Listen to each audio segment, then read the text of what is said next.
Hi everyone, we are Group 3. The members are Misato Kurashita, Mercy Kuroy, Carla Sandoval Aragon, Titus Kiprono, and myself, Viola Ann Himera. The topic we've selected is the importance of some traditional holidays in Mexico, Kenya, and Japan. Traditional national holidays are celebrations commemorated all around the world from generation to generation. These holiday celebrations are very diverse and celebrated depending on different occasions such as religion, independence, or democracy. These traditional holidays may be local, regional, and worldwide. As a group with diverse cultures, we will be looking at some holiday celebrations from Mexico, Japan, and Kenya. So the first culture I'm going to be talking about is the Mexican culture. The two holidays that I picked for this is El Día de los Muertos, the Day of the Dead, and Nochebuena, Christmas. So El Día de los Muertos is the Day of the Dead, is a holiday celebrated in Mexico honoring the lives of our loved ones who have passed.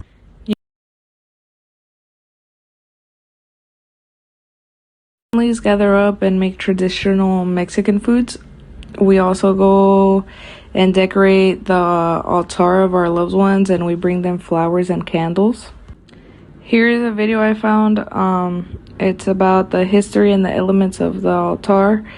I'm going to play the video right now. The NFL season will be back before you know it. Sign up for NFL Sunday Ticket with YouTube TV.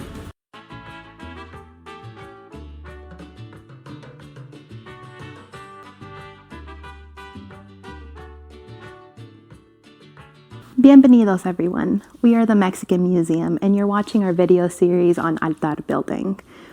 Dia de los Muertos is a time of remembrance. Even if our loved ones departed, they are still alive in our memories. Memories that echo continuously and at certain occasions become louder. Dia de los Muertos acknowledges that death is a part of life. So on Dia de los Muertos, we celebrate life and death. The two-date event starts on November 1st and ends on November 2nd. On those 2 days, it is believed that the souls of the departed return home and spend time with their loved ones. To welcome them, the family build altars to honor and guide them on their journey home. The skull imagery is deeply influenced by the Mexican artist Jose Guadalupe Posada's famous etchings and illustrations of the Calavera Catrina, a female skeleton attired with a plumed hat. Posada's calaveras were a critique of the society that surrounded the artist's life from 1852 to 1913. His illustrations were political satirizations of the Mexican society of his time, where the artist mimicked and exposed class habit through hissful drawings and etchings. After Posada's death in 1913, his calaveras became a symbol for Dia de los Muertos. Adelante el carnicero, en la mano su morcón, más allá el tocinero, con su hediondo chicharrón. Estos pronto se murieron y se fueron el panteón, calaveras se volvieron, calaveras de montón. ¿A dónde está tu viveza, millonario y con dinero? Alza un poco la cabeza y dale vuelta al tintero. Te lleva a la prisión, más corriendo deprisa, y te volvió la ceniza, el horno de cremación. Altars are carefully decorated with objects that represent the four elements: earth, wind, fire, and water.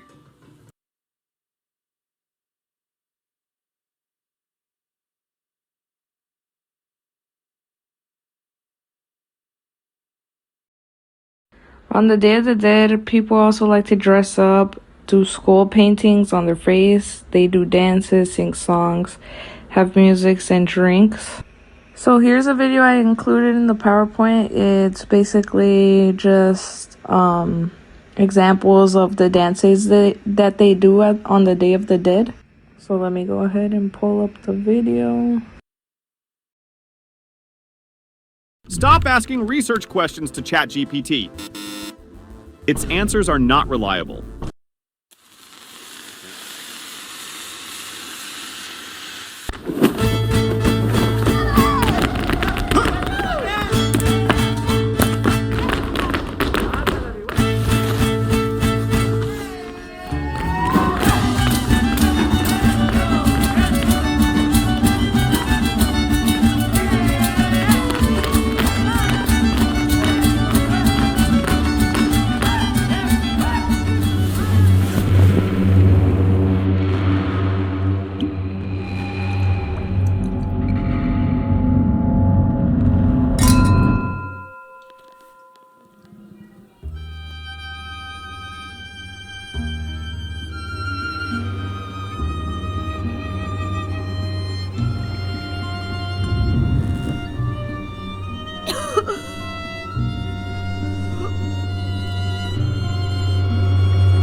Planning a trip to Cebu? Explore the culture. Explore the food. Christmas traditions in Mexico. The weather is warm and mild in Mexico during the Christmas season. Families shop for gifts, ornaments, and good things.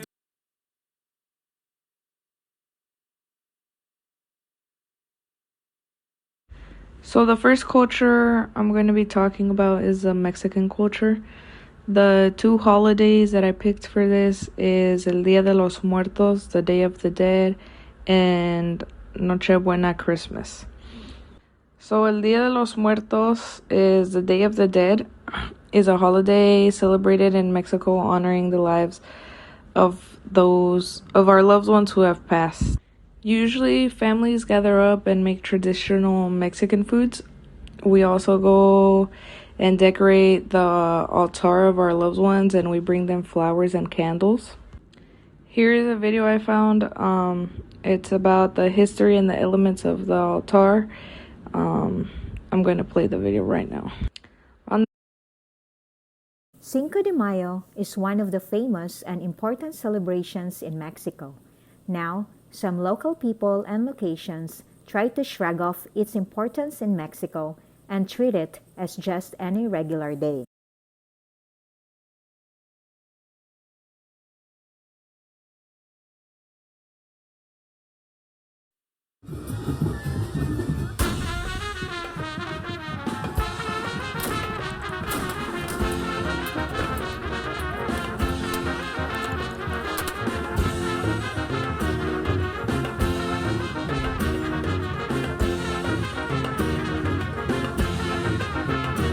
Es una tradición que se lleva en el alma, se lleva en el corazón. y vive uno con ellos, nace con el olor a pólvora, con el traje.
Esto es lo que nos trajeron nuestros abuelos, padres, y hemos seguido con la misma tradición, desde más chiquitos, más grandes y todos.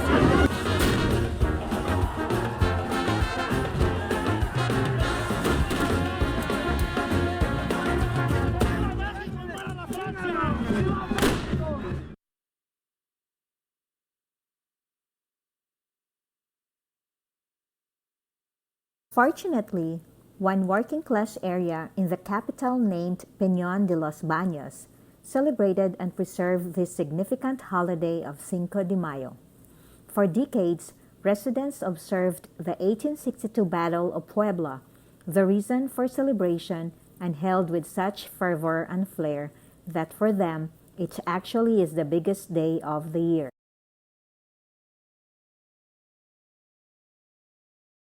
Peñón de los Baños holds a parade through city neighborhoods every year, participated by residents from babies to older people, some acting out significant scenes from the battle that concluded a victory for Mexico. The outnumbered Mexican forces defeated the French invasion of Mexico City in the state of Puebla. Participants wear hand-sewn apparel from the period of French and Mexican generals and fighters. A customary food includes a basket of chicken legs with green onions, whereas the French may carry baguettes on their backs. Since Peñón de los Baños celebrations had community problems, residents decided to rekindle Cinco de Mayo to bring together residents. Celebrating Cinco de Mayo gives people pride and a famous traditional celebration for Mexicans.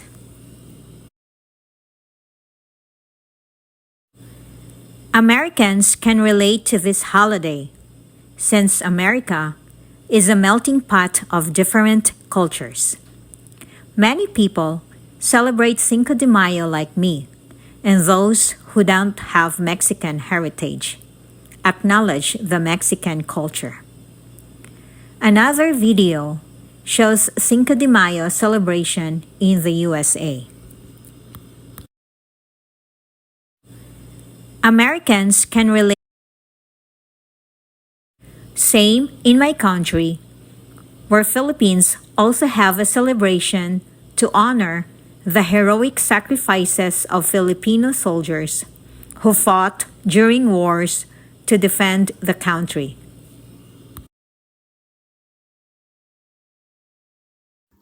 As a group, we will also be handling traditional holidays in Kenya.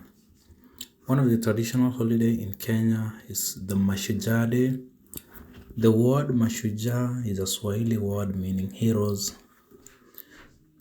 The origin of the word was inspired by the freedom for independence fighters as well as patriots who fought for Kenyan independence.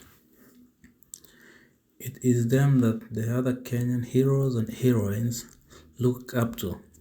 So celebrating and honoring them is a way of acknowledging their selfless efforts in bringing independence to Kenya. Mashujaa Day is celebrated on October 20th, and it aims to celebrate the Kenyan heroes who have played a tremendous role in shaping the country's history and cultural icons. The day is celebrated through patriotism, where Kenyans engage in parades, traditional dances, and special songs and music. The top Kenyan awards like the Elder of the Order of the Golden Heart of Kenya Award is given by the President in recognition to outstanding or distinguished services rendered to the nations in various capacities and responsibilities.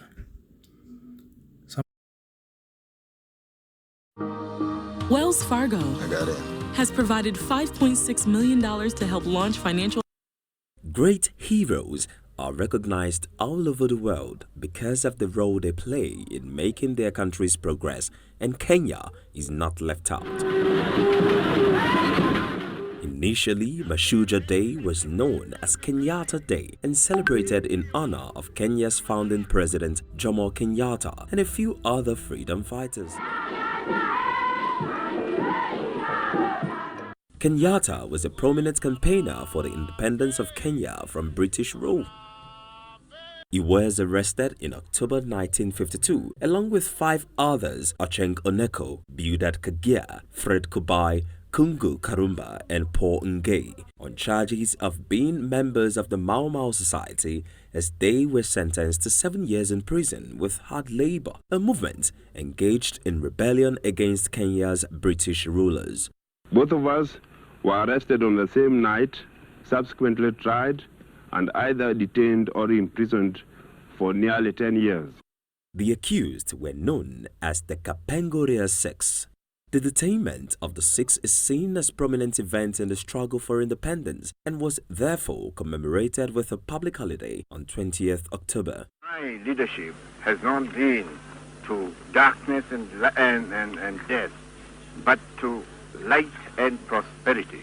The holiday was first observed in 1958 mainly by activists, but quickly grew and seen as a success by 1959. After Kenya gained independence in 1963, the date was embedded in the law as Kenyatta Day. When Kenya adopted a new constitution in August 2010, several changes were made to the public holidays observed in Kenya, and Kenyatta Day was renamed to Mashujaa Day, while the focus of the day was widened to include all those who contributed to the independence of Kenya. Be the new constitution of Kenya with effect from the 27th August, the year 2010. Over the years, Kenya has continually observed Mashujaa Day to honor its founding fathers who fought for Kenya's independence, young innovators whom have been described as the key drivers of the country's development, law enforcers keeping the nation safe, as well as health workers who have been instrumental to the fight against COVID-19. Ni Omani, New Central.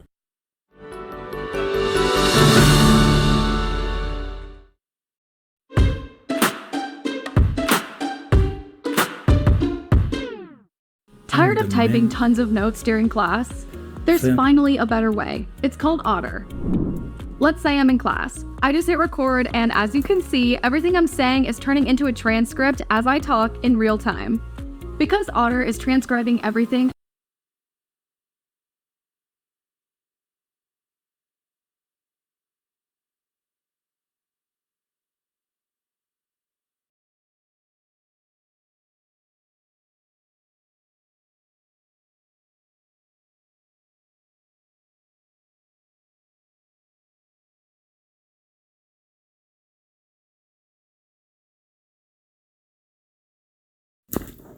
To this date, not only freedom fighters are celebrated, but also all kinds of heroes and heroines of the country in all walks of life, such as education, military service, community service, health, and sports, especially in. To this date, not only freedom fighters are celebrated, but also all kinds of heroes and heroines of the country in all walks of life, such as education, military service, community service, health, and sports, especially in the distance running, who have been dominating in the world of distance running for a long time. The famous celebrated heroes and heroines of Kenya are the Kapenguria Six, who are fighting for Kenyan independence, and they were tried and sentenced for years in prison, including the first president of Kenya.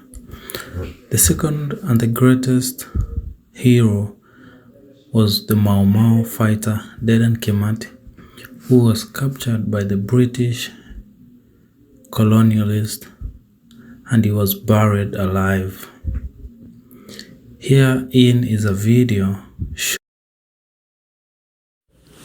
Madaraka is a Swahili word meaning freedom.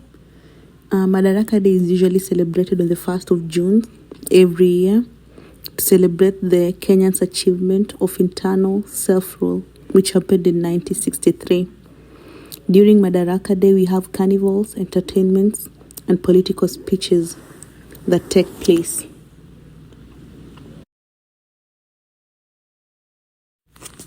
The celebrations, however, have changed through the assimilation of the local cultural traditions, thus making them a combative representation of our culture.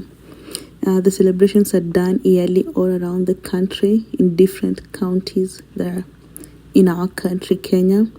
And these celebrations play a very big, significant role in the country's self-evaluation since independence.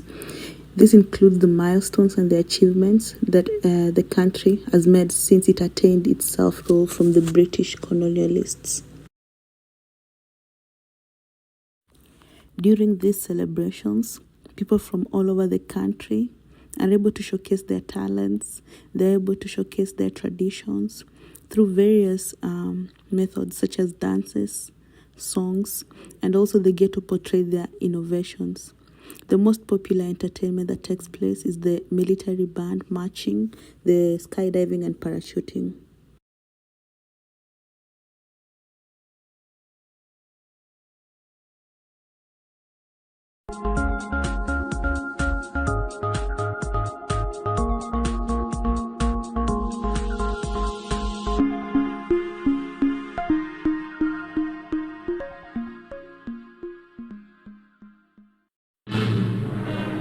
Kenya. The crowds gathered at Nairobi's new Uhuru Park for the Madaraka Day celebrations, the 6th anniversary of Kenya's independence. The Chief Justice, ministers and commanders of the country's armed forces were among the dignitaries who joined their people on this important day.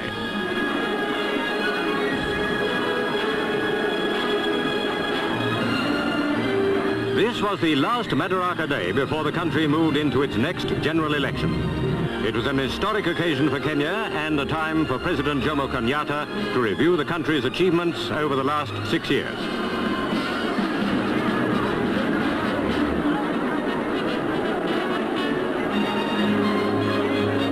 The march past by detachments of the Kenya Armed Forces was watched with understandable pride by the President and his people.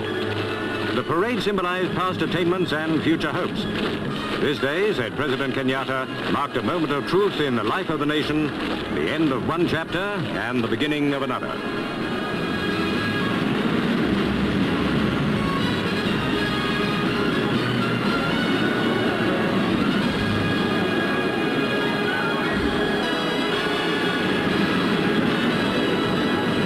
After the march past, President Kenyatta and his guests were entertained by tribal dancers from all over Kenya.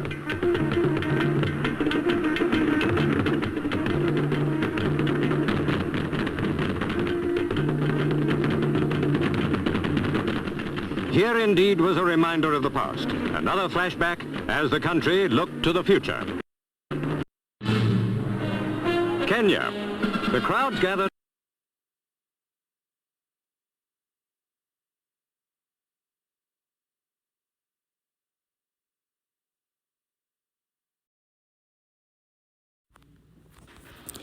Also, in the year 1963, during Jamhuri Day, Kenya got to adopt its flag. And our flag is a combination of 4 colors, which is black, white, red, and green. Each of these colors has a meaning or a representation. For example, white means the peace that we get to enjoy as a country. And then we have green, which is the evergreen environment and the land that we have. We have red, which was for the blood that was shed by our forefathers when they were fighting for independence. And the black, which represents our skin color as Africans.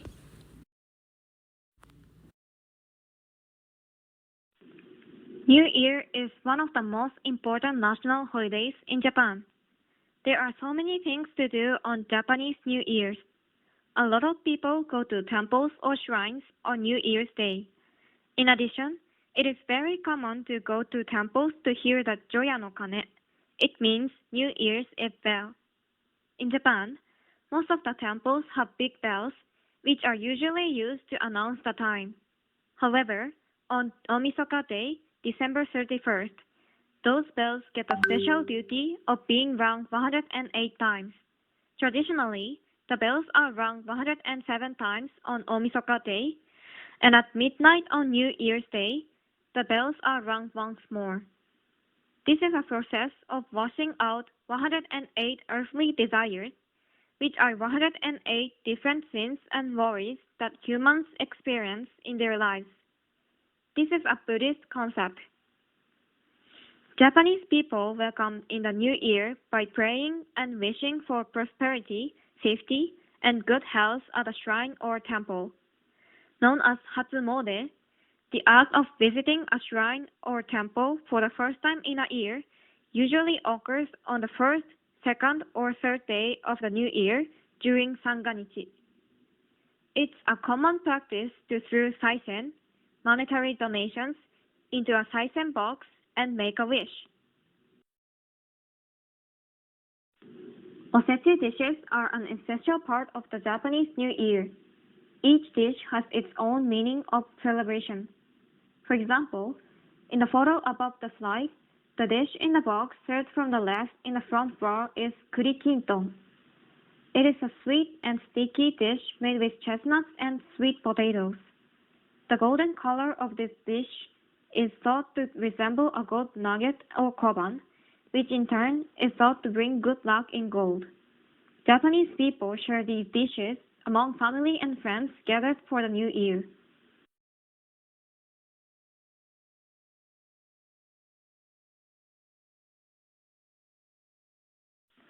Showa Day and Greenery Day have a slightly complicated relationship.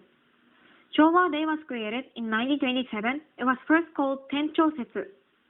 Tencho Setsu means the day to celebrate the emperor's birthday. It was not until the Meiji period that it became a national holiday. Since then, the date has changed with each new emperor, becoming April 29th during the reign of Emperor Showa. The second name is Emperor's Birthday. In 1948, after the war, the law concerning national holidays was enacted, and April 39th, which was Emperor Showa's Tencho Setsu, was renamed Emperor's Birthday. The third name was Greenery Day. In 1989, Emperor Showa passed away, and the name of era was changed to Heisei. The Emperor's birthday was changed to December 23rd.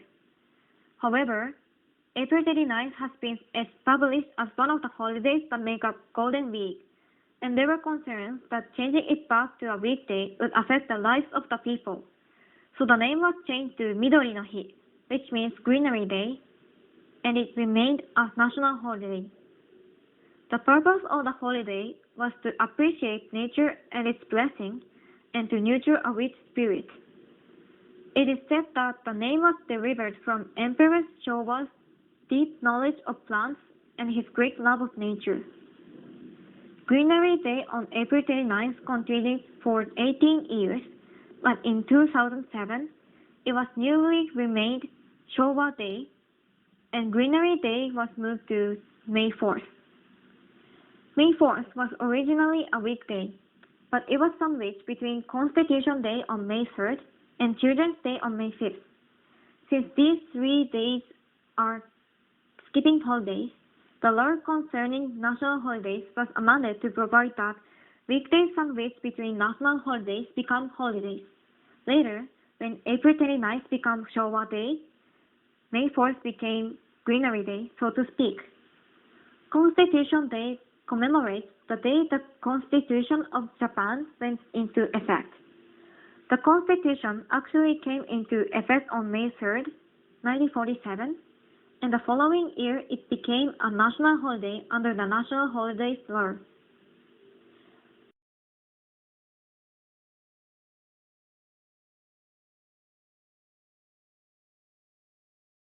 One famous national holiday in Japan is known as Kinro Kansha no Hai, or Thanksgiving Day. The 23rd day of November is dedicated to all the hardworking people. The most significant part of the event is the giving and exchanging of presents. This is to show appreciation to people or workers' devotion to earnest and energetic work. For hundreds of years, a ceremony was held by the emperor and the royal court to give high regard to the fall harvest.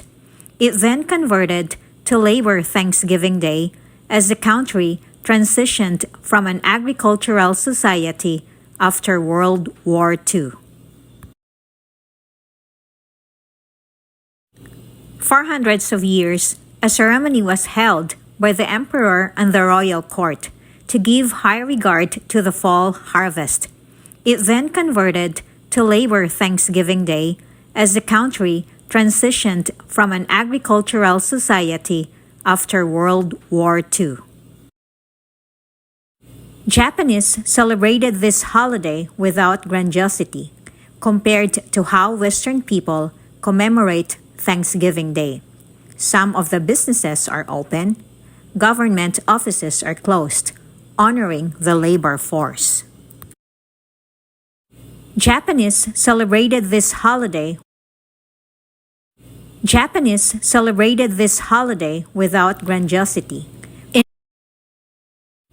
In the Philippines and some other countries, Thanksgiving Day is not on the holiday list. Many Filipinos and other immigrants, when they come to the U.S., are amazed by the experience of eating a turkey. We can relate to this holiday since this is huge in America. Other countries also celebrate Thanksgiving, but not as elaborate as how the U.S. observes it.